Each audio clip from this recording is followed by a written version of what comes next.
In this lecture, you are going to learn three different kinds of user signals and how Google knows about these user signals that are generated in your website, and also what Google can do with these user signals. The three user signals are as follows. The first one is CTR or click through rate.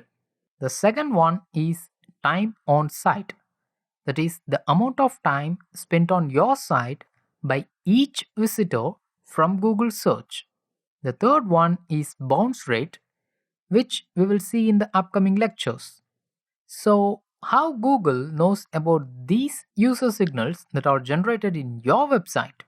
Google has got three weapons to determine these user signals in your website. The first weapon is the Google Analytics code, which you use on your site to analyze the visitors on your website, which Google themselves can use those code and reports to get the user signals on your website. Not only that, if you use Google AdSense or Ad Choices code, then also Google can detect those user signals for the judgment.